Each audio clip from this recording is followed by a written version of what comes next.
오늘은 우리 자녀들과 함께 통합 예배를 드리는 날이어서 우리가 잘 아는 선지서 중에 다니엘서를 함께 살펴보고자 합니다. 다니엘 하면 지혜로운 사람이죠. 그리고 꿈과 해몽을 잘하는 사람. 그래서 바벨론 총리가 되어서 하나님을 멋지게 섬겼던 그런 사람. 그리고 그 유명한 사자굴에서도 신앙을 지키다가 사자굴에 들어갔지만 하나님의 도우심으로 살아나온 기적의 사람이라고 우리가 잘 알고 있습니다. 맞습니다. 모두 다 다니엘을 이야기하는 이야기죠. 그러나 우리는 다니엘의 이런 성공적인 그의 삶의 모습과 또 멋진 승리의 장면만 생각합니다. 그래서 다니엘은 참 멋지게 하나님을 섬겼고 그렇게 총리로서 하나님의 영광을 위해 살았던 유명한 사람이구나, 성경에 있는 인물이구나, 이렇게 생각만 합니다.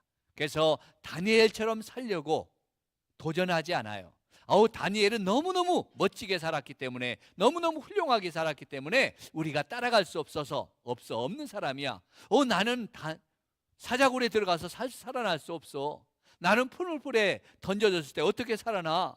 나는 그렇게 못 살아 하면서 다니엘을 존경만 하지 다니엘처럼 살겠다는 결단은 잘 못해요. 우리 어린이들도 우리 다니엘에 대해서 이야기 많이 들었죠? 예, 다니엘처럼 살고 싶으세요? 다니엘처럼 살고 싶다면 이제 다니엘이 어떻게 믿음과 신앙으로 하나님을 섬기면서도 세상에서 성공할 수 있을까? 그는 어떤 환경과 처지에 있었는지, 그의 신앙은 왜 이처럼 강하고 단단한 신앙으로 성장할 수밖에 없었는지, 멋지게 용감한 믿음의 사람이 될 수밖에 없었는지, 그 배경과 역사를 우리가 알아야 돼요. 그래야 이렇게 하면 우리도 다니엘처럼 되겠구나, 우리도 다니엘처럼 세상에서 어떤 시련과 고난을 만날지라도 신앙으로 승리할 수 있는 비결을 그때서야 알게 되거든요. 왜냐하면 신앙의 원리는 똑같아요. 다니엘이 섬겼던 그 하나님이 바로 저와 여러분이 섬겼던 하나님이시고 똑같은 하나님이신 줄로 믿습니다.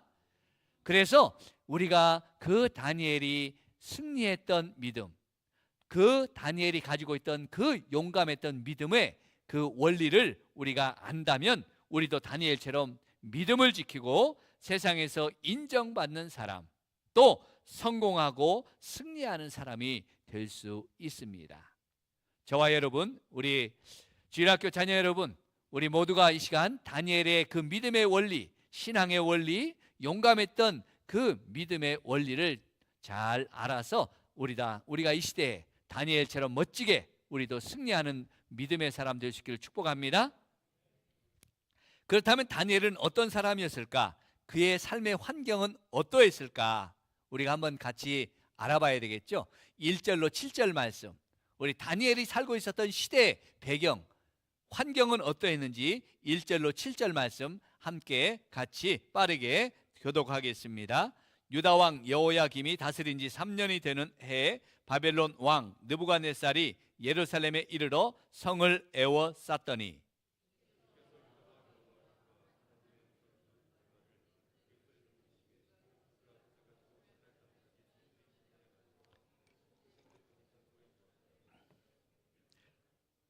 왕이 환관장 아스부나스에게 말하여 이스라엘 자손 중에서 왕족과 귀족 몇 사람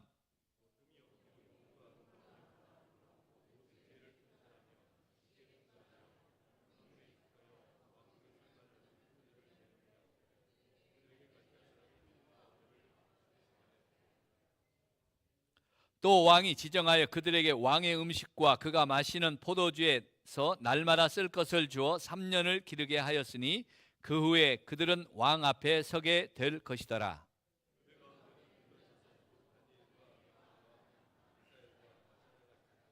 같이 읽습니다. 환관장이 그들의 이름을 고쳐 다니엘은 벨드사살이라 하고 하나냐는 사드락이라 하고 미사엘은 메삭이라 하고 아샤랴는 아벤느고라 하였더라. 아멘. 다니엘이 살고 있던 그 시대의 배경은 이렇습니다. 그 시대에 북쪽에는 이제 세계 역사에 보면 북쪽에 바벨론이 아수르를 물리치고 바벨론의 제국이 세워졌어요. 그 바벨론 제국이 번성하자 그 만족하지 않고 그 제국이 이제 남쪽 애굽에 있는 애굽 남쪽에 있는 애굽의 그 제국을 이제 정복하기 위해서 남쪽으로 남하하고 있었습니다. 그런데 북쪽의 바벨론과 남쪽의 이 애굽 그 사이에 누가 있었냐면 유다와 이스라엘 백성들이 이스라엘 나라가 있었어요. 그거 길이에요. 그래서 북쪽에서 남쪽으로 내려오든지 남쪽에서 북쪽으로 올라가려면 늘 유다 지역을 통과해야 됐어요. 그 당시 이 유다는 친애굽 정책을 펴서 애굽 쪽에 붙어서 북쪽에서 내려오는 바벨론을 견제하고 있었어요. 바벨론이 애굽을 정복하기 전에 내려와야 되는데 이 유다의 여호야김이라는 왕이 막고서는 못 내려오게 못 가 하고 지키고 있었어요. 그러자 바벨론 제국의 느부갓네살 왕이 대군을 이끌고 이 유다를 쳐들어왔습니다. 그래서 예루살렘을 에워싸고 이제 몇 날 며칠을 그들을 정복하기 위해서 기다리고 있었어요. 그러자 어떻게 해요? 먹을 것이 없고 피할 곳이 없었던 이 여호야김이 결국은 이 바벨론 느부갓네살 왕에게 항복하고 사로잡히게 돼요. 그리고 왕은 이 여호야김 왕은 이제 바벨론으로 포로로 잡혀갑니다. 그때 왕만 잡혀간 게 아니라 이 유다의 왕족들, 귀족들, 대관들의 자녀들, 그 자녀들 중에 아주 쓸만한 똑똑하고 재주 있고 지혜로운 그 모든 소년들을 다 쓸만한 일꾼들, 인재들은 다 끌고 가게 돼요. 그때가 BC 605년의 일입니다. 이때 잡혀온 소년이 바로 다니엘이에요. 그 다니엘도 한 15살 정도의 나이였습니다. 그는 유다의 귀족이나 고관의 아들 중에 하나였을 거예요. 부족함 없이 자라던 그런 유년 시절이었어요. 소년 시절입니다. 그런데 하루아침에 부모를 떠나 바벨론 포로로 잡혀왔어요. 그가 누리던 모든 것들을 다 잃어버렸죠. 이제 그 나라나 왕이 자기를 구원해 줄 수 있는 그런 어떤 능력이 없었어요. 그러니 이제 그가 포로가 되어서 잡혀가는데 소망이 없죠. 기대할 것이 없습니다. 왕 같은 왕도 없고 나라도 빼앗기고 부모도 다 잃었습니다. 그리고 낯선 나라의 포로로 끌려온 처지예요. 이보다 더 절망스러운 상황은 없겠죠. 자신의 인생이 송두리째 다 망가져 버렸어요. 고관 대작의 아들입니다. 귀족의 집안의 아들이었어요. 요즘 말로 금수저였어요. 미래가 촉망받던 사람입니다. 자신의 인생이 가만히 있어도 저절로 보장되었던 그런 사람이에요. 그런데 이 모든 것을 하루아침에 다 잃어버렸어요. 여러분에게 이런 일이 닥친다면 어떨까요? 우리 청소년 여러분, 중고등부 학생들, 우리 유초등부 학생들, 우리 청년들에게 나에게 이런 일이 일어난다면 어떤 생각이 들겠어요?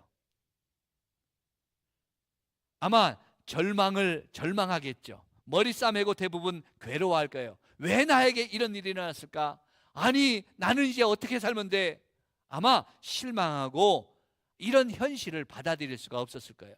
그래서 반항하고 싶겠죠. 차라리 이렇게 살 바에야, 내가 포로로 잡혀와서 이렇게 살 바에야 죽는 게 낫겠지 하면서 한강으로 갈 수도 있겠죠. 성도 여러분, 다니엘이 당한 이 현실은, 고난의 현실은 여기가 끝이 아니죠. 오늘 바벨론 왕 포로로 잡혀와서 이 바벨론의 포로가 되어서 바벨론 땅에 와봤더니 그 소년들을 데려다가 교육을 시킵니다. 그 교육이 그냥 교육이 아니라 완전히 사상을 개조하는 교육이었어요. 이 소년들의 사상을 개조해서 자기 바벨론을 위해서 헌신하도록, 바벨론의 앞잡이가 될 수 있도록 그런 사람을 만들기 위해서 이제 잡아온 소년들을 이제 사상 교육을 시킵니다. 개조를 시켜요. 왜냐하면 배우는 학문도 갈대아 학문이었어요. 바벨론 학문이었습니다. 말도 갈대아 언어, 바벨론 언어였어요. 거기다 심지어 이 다니엘이라는 이름마저 바꿔서 뭐라고 불렀습니까? 벨드사살이라 이렇게 부르죠. 이름도 바꿔줬어요.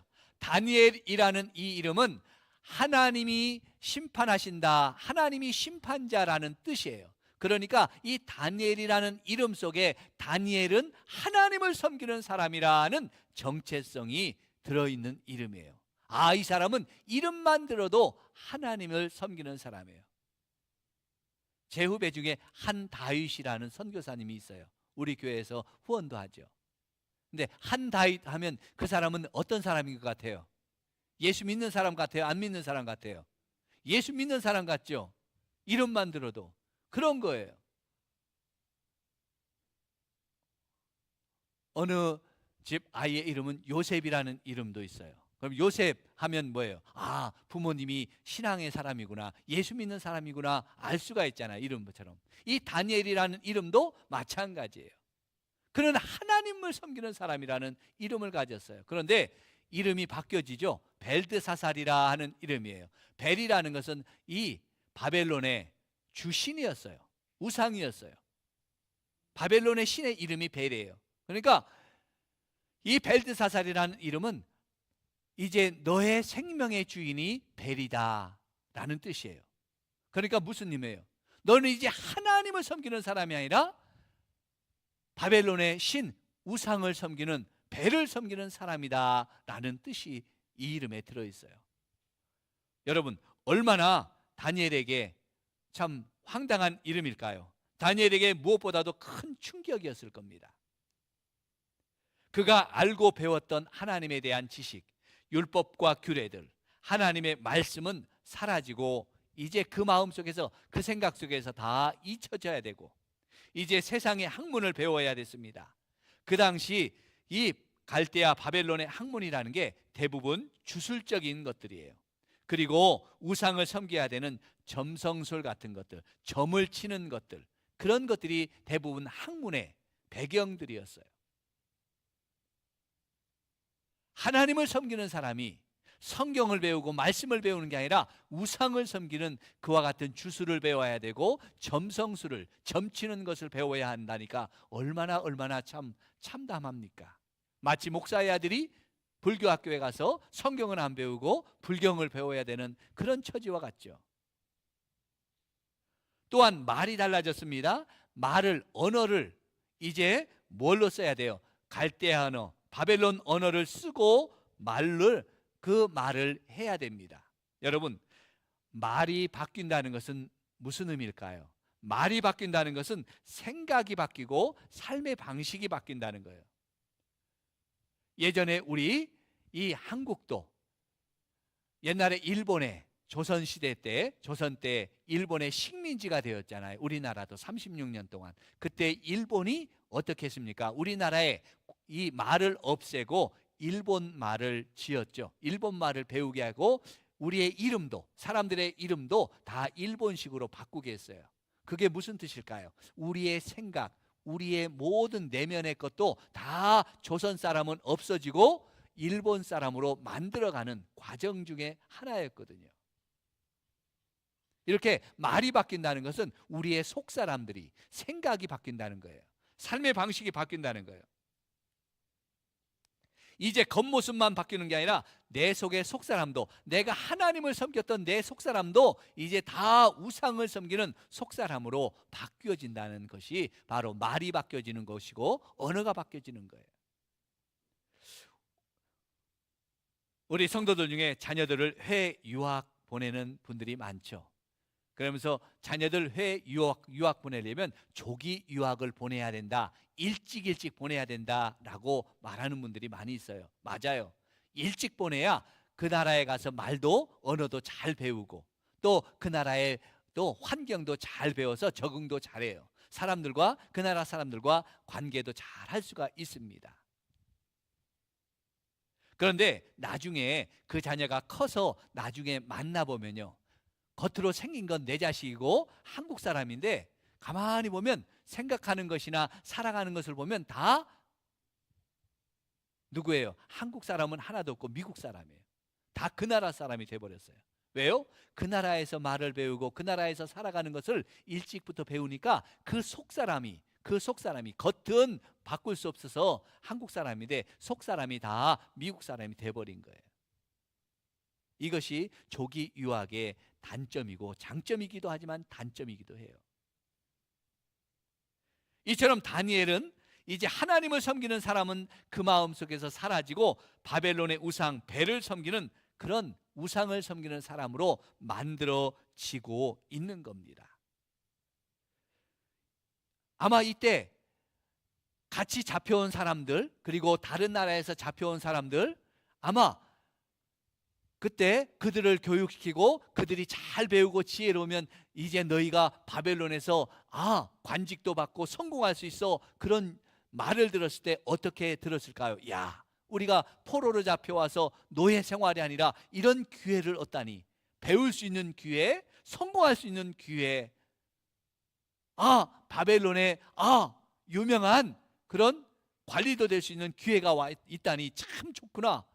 서로가, 어떤 사람들은 참 기회라고 잘 잡았을 거예요. 이제 여기서 열심히 하면 나도 여기서 성공할 수 있겠구나. 정말 이제 나도 실력만 갖춘다면 이 나라에서 정말 높은 사람이 될 수 있겠구나라고 생각했을 거예요. 그래서 절망 속에서 한 가닥 희망을 붙잡고 열심히 공부하는 사람들도 많이 있었을 겁니다. 그렇잖아요. 포로로 잡혀와서 노예가 될 텐데 공부할 수 있는 기회를 주고 성공할 수 있는 기회를 주니까 얼마나 사람들이 이제 여기서 다시 한번 내가 이 바벨론에서 성공해야지 하고 그렇게 사람들이 마음 먹었을 거예요. 많은 사람들이 그래서 시키는 대로 했을 거예요. 따라갔을 거예요. 그러나 다니엘은 그때 어떤 선택을 했을까요? 그 기로에서 어떤 선택을 했을까요? 오늘 본문 8절로 9절 같이 한번 다니엘이 선택한 것을 같이 한번 보겠습니다. 8절로 9절입니다. 다니엘은 뜻을 정하여 왕의 음식과 그가 마시는 포도주로 자기를 더럽히지 아니하리라 하고 자기를 더럽히지 않도록 환관장에게 구하니 하나님이 다니엘로 하여금 환관장에게 은혜와 긍휼을 얻게 하신지라. 아멘. 다니엘은 뜻을 정했다라고 말했습니다. 뜻을 정했다는 것은 마음을 정했다는 거예요. 여러분, 다니엘이 어떤 마음을 정했습니까? 나도 여기 와서 이제 포로로 잡혀왔는데 노예가 되지 않고 열심히 공부해서 성공해야지. 이제 여기서 내가 성공할 길을 찾아야지 하면서 그렇게 마음 먹었습니까? 아니죠. 다니엘은 어떤 마음이에요? 자신을 더럽히지 않겠다는 마음이에요. 왕이 주는 진미, 왕이 주는 포도주로 우상을 섬겼던 그 재물을 먹고 마셔서 내가 하나님의 백성으로 더럽히지 않겠다. 자신을 하나님의 백성으로서 거룩하게 지키겠다라는 그 마음을 먹은 거예요. 하나님 백성답게 살겠다는 마음이에요. 성도 여러분, 여기가 어디입니까? 여기가 어디예요? 자기 집입니까? 예루살렘입니까? 유다 땅입니까? 아니잖아요. 바벨론 땅입니다. 포로로 잡혀온 처지예요. 바벨론 왕궁에서 왕의 명령대로 살아야 되는 그런 상황이라는 거예요. 만약에 왕의 명령을 거부했다가는 자신의 성공은 물론이고 자신의 생명까지도 보장할 수 없는 처지예요. 이 뜻을 정함은 바로 자기가 그렇게 마음을 정했다는 것은 내가 여기서 하나님의 백성으로 살겠다, 내 신앙을 더럽히지 않겠다라고 그렇게 마음 먹었다는 것은 자신의 성공의 기회를 포기한 거예요. 자기의 생명까지도 내어놓고 했던 결단이죠. 성도 여러분, 우리에게도 이런 신앙의 결단이 있기를 주의 이름으로 축복합니다. 세상의 권세와 힘들 무섭죠. 우리가 다니는 직장의 사장님 참 무섭죠. 힘을 가진 권력이기 때문에. 직장의 상사들은 우리를 위협합니다. 나의 진급은 물론이고 평가에서 나를 자를 수 있는 권세를 가지고 있기 때문에 내가 잘 보여야 되잖아요. 우리 학생들은 대학이라는 입시가 눌리는 힘이죠. 우리를 억누르는 힘이죠. 그래서 주일날 어떻게 해요? 주일날 예배보다는 주말에 학원을 가야 되는 것이 더 우선이 되고 있죠. 그래서 우리는 이런 권세에 굴복합니다. 신앙이 먼저가 아니라 생존이 먼저이기 때문에, 거룩함이 먼저가 아니라 먹고 사는 것이 우선돼야 되기 때문에, 믿음이 아니라 대학이 먼저이기 때문에 우리는 그 예배의 자리를 포기하고 하나님을 섬기는 것을 다음으로 미룹니다. 가족들의 두려움, 친척들의 비난들, 이웃들의 조롱이 무서워서 주일날 이 가족 행사에 참여할 수밖에 없어요. 내가 안 가면 여러 형제들이, 여러 가족들이 야, 너만 예수 믿냐, 너만 교회 다니냐 하면서 비난하기 때문에 그 비난을 받기 싫어서 가족 행사에 갈 수밖에 없죠. 여러분, 뜻을 정하시기 바랍니다. 결단하시기 바랍니다. 타협하지 마십시오. 용기 있게 외치시기 바랍니다. 나는 예수 믿는 사람입니다. 나는 예수 믿는 집사예요. 나는 예수 믿는 권사예요. 나는 예수 믿는 사람입니다. 그래서 주일날 예배 드리러 가야 되는 사람입니다. 나는 주일날 하나님을 섬겨야 됩니다. 라고 한번 선포하시길 바랍니다. 이 말도 못하고 포기하는 사람 되지 마시기 바라요. 나는 예수 믿어서 나는 주일날 갈 수 없어요 라고 한번 말이라도 한번 해야 되잖아요. 근데 두려워서 말 안 하고 포기해버려요. 여러분, 우리가 믿음으로 선포하고 말로 시인할 때 하나님은 역사하시는 줄로 믿습니다. 다니엘이 뜻을 정하고 환관장에게 나는 하나님의 사람입니다. 그래서 왕의 진미를, 포도주를 마실 수 없습니다. 나는 차라리 채식을 하겠습니다 라고 말했을 때 하나님이 어떻게 해요? 하나님이 9절에 뭐라고 이야기했습니까? 우리 9절 한번 볼까요? 하나님이 다니엘로 하여금 환관장에게 은혜와 긍휼을 얻게 하신지라. 할렐루야. 다니엘이 무서워서, 바벨론 왕의 그 권세가 무서워서, 환관장이 말하는 그 말이 두려워서 내가 말도 꺼내지 않았다면 하나님은 역사하지 않을 거예요. 우리는 말합니다. 하나님이 환경을 열어주시면 내가 예배드리러 갈게요. 하나님이 사람들을 다 이렇게 만들어주시면 내가 그때 순종할게요 라고 말합니다. 아니요, 하나님은 그렇게 역사하시는 분이 아니에요. 내가 믿음으로 선포할 때, 내가 믿음으로 행할 때 하나님은 우리의 그 문제를 해결해 주시고, 하나님은 역사하시고 하나님은 일하시는 줄로 믿습니다. 아멘. 이 하나님의 역사하시는 은혜를 경험하시고 체험해야만 우리의 믿음이 살아있는 믿음이 될 수 있는 거예요. 우리는 지금까지 책으로만 배운 하나님을 알고 있습니다. 많은 사람들이 지금 성경으로만 배운 하나님을 알고 있어요. 지식적으로만 알고 있는 하나님. 우리 자녀들 대부분이 주일학교에서 열심히 지식으로 배운 이 하나님을 기억하고 알고 있습니다. 그런데 그 하나님은 뭐예요? 그 하나님을 우리가 체험하고 살아계신 하나님으로 경험해야 돼요. 그렇지 않으면 우리는 시련과 고난이 올 때 그냥 우리의 믿음을 포기해버릴 수가 있기 때문이에요. 여러분, 우리 하나님은 살아계신 줄로 믿습니까? 다니엘도 마찬가지였을 거예요. 그가 15살까지 이제 바벨론 포로로 잡혀올 때까지 그의 믿음은 아마 지식으로 배운 하나님일 거예요. 책으로 배운 하나님이었어요. 율법으로 배운 하나님이었을 거예요. 그런데 그는 그 배운 하나님을 뭐예요? 경험하기 위해서 선포했어요.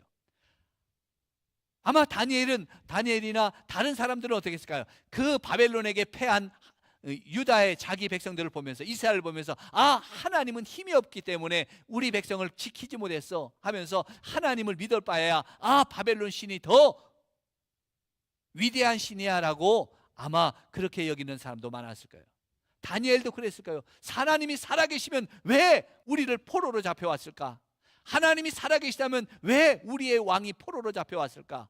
하나님이 살아오시다면 왜 우리나라가 이렇게 망하게 됐을까라고 하고 하나님 앞에 실망할 수도 있었죠.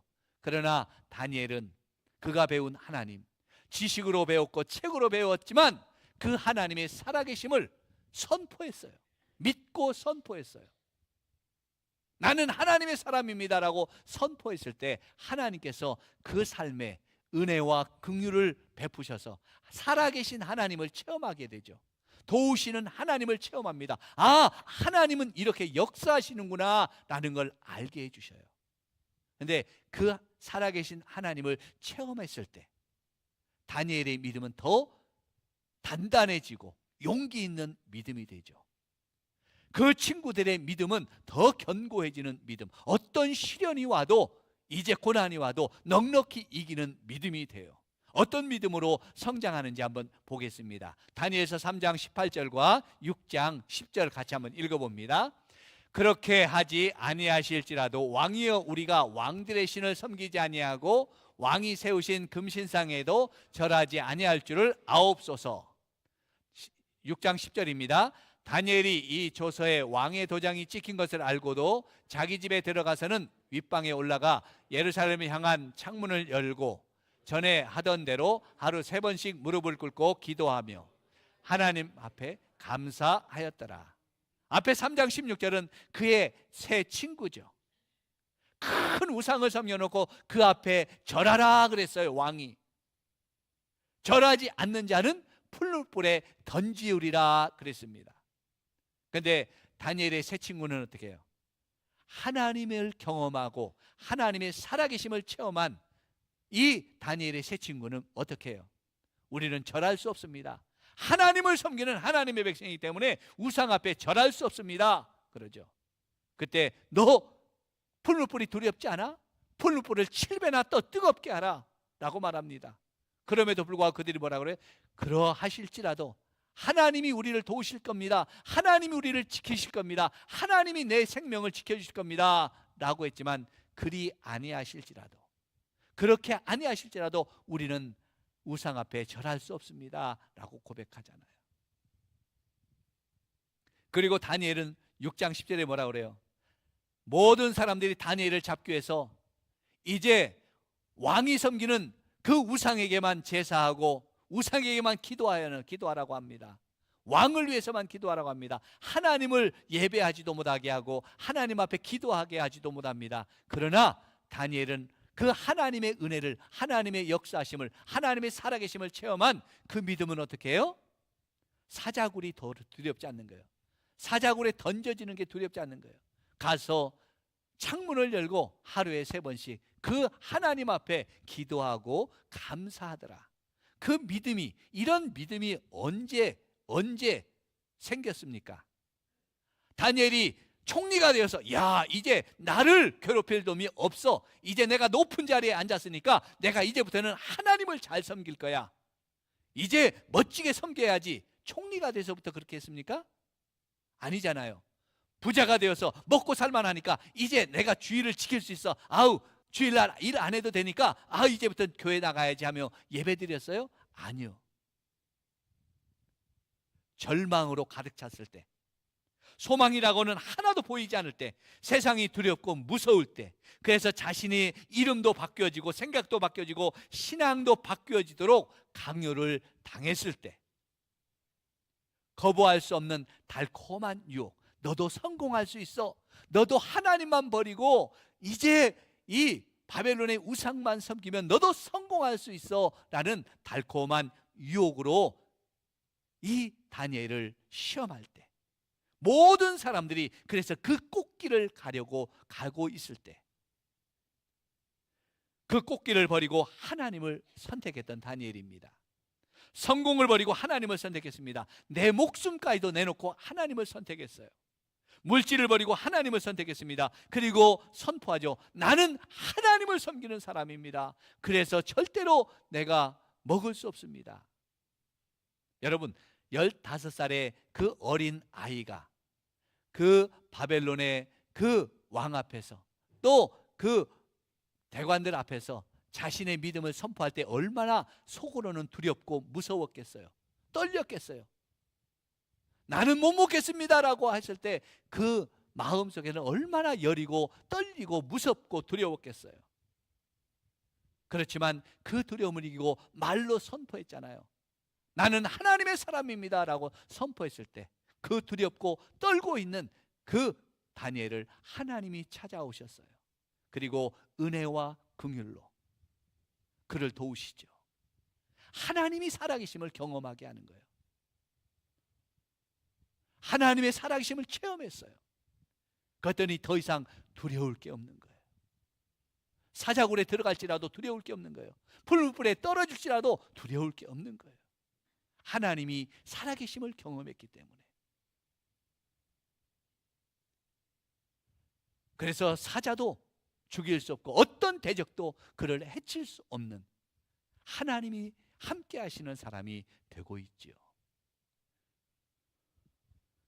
성도 여러분, 우리 어린이 여러분, 우리 학생 여러분, 환경을 탓하지 마시기 바랍니다. 우리 부모님이 부자만 되었어도, 우리 부모님이 나를 좋은 학교만 보냈어도, 우리 부모님이 나를 좋은 학교만 보내줬어도, 우리 부모님이 내 뒷바라지만 잘해줬어도 내가 이러진 않을 텐데 라는 그런 환경을 탓하지 마세요. 어떤 환경 속에서도 하나님만 바라보고 하나님만 붙잡는 우리 성도들 되시길 축복합니다. 내 환경이 조금만 나아지면, 내 환경이 이래서 내가 믿음 생활 못해, 내 처지가 조금은 지금은 안 돼 하고 환경 탓하지 마십시오. 우리는 그 모든 것을 이길 수 있는 비결은 하나님을 체험해야 돼요. 살아계신 하나님을 경험해야 돼요. 책으로만 알고 그냥 글로만 알고 성경으로만 알았던 하나님을 우리는 눈으로 보는 그 하나님을 경험하고 체험해야 돼요. 그래야 어떤 시련과 고난이 와도 우리의 믿음을 지키고 승리할 수가 있는 줄 믿습니다. 우리 자녀 여러분, 하나님을 경험할 수 있기를 축복합니다. 살아계신 하나님을 체험하기를 축복합니다. 그래서 우리 성도 여러분도 남은 생에 이 하나님이 나의 하나님이 되심을 알고, 이 하나님이 언제나 나와 함께 하시는 그 하나님이심을 경험하고, 우리가 어떤 고난과 시련에서도 이 시대에 믿음으로 하나님 앞에 영광 돌리며 승리해가는 복된 우리 성도들 되시기를 주의 이름으로 간절히 축복합니다. 우리 자녀들 되기를 주의 이름으로 축복합니다. 우리 같이 일어나서서 우리 이 하나님 앞에 찬양하겠습니다.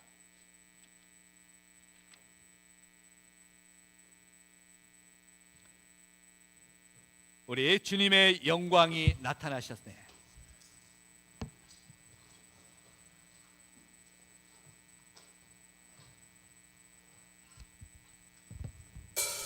우리 함께 박수 쳐가면서 우리 같이 찬양합니다.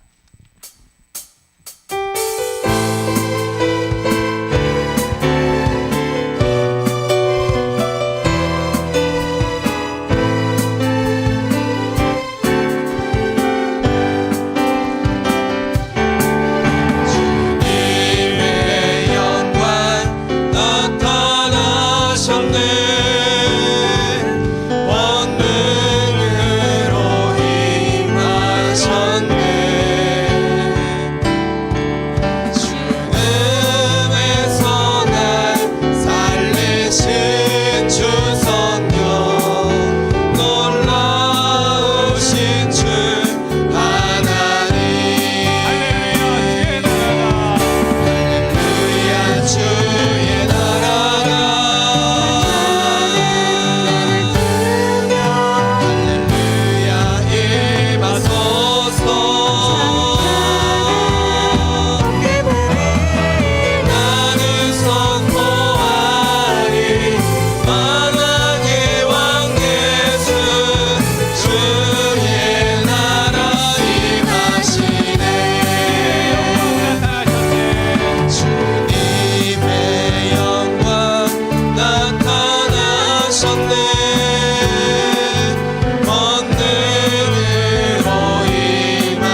앞에 올려드리며 우리 같이 기도합니다. 하나님, 내가 하나님의 백성임을 세상에 선포하게 하시고 주의 영광을 나타내는 하나님의 백성으로 살게 하여 주옵소서. 이제 살아계신 하나님을 경험하기를 원합니다. 역사하시는 하나님을 체험하기를 원합니다. 나를 도우시고 나와 함께 하시는 이 하나님을 내가 믿고 섬기어서 하나님만을 의지하며 살게 하여 주시옵소서. 이제 세상을 두려워하지 않고 믿음으로 도전하게 하여 주시옵소서. 우리 같이 하나님의 영광을 나타내는 하나님의 백성으로 살기를, 또 뜻을 정하여 살기를 소원하는 마음 가지고 같이 기도하겠습니다. 하나님 아버지,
영원한 왕이 되시는 하나님을 찬양합니다. 살아계신 하나님을 체험하고 경험한 믿음으로 단단한 믿음의 사람이 되게 하여 주옵소서.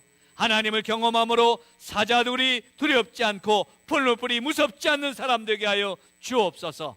하나님의 영광을 선포하는 하나님의 백성으로 살게 하여 주옵소서. 우리 자녀들이 아버지의 믿음의 원리를 배우기를 원합니다. 절망과 좌절과 아버지의 시련 속에서도 하나님만 붙잡고 믿음으로 승리하게 하여 주옵소서. 하나님, 우리가 믿음을 선포할 때 우리를 도우시고 역사하시고 살아계심을 나타내시는 하나님이신 줄로 믿습니다. 이 믿음으로 주님의 영광을 나타내며 승리하는 하나님의 백성 되게 하여 주옵소서.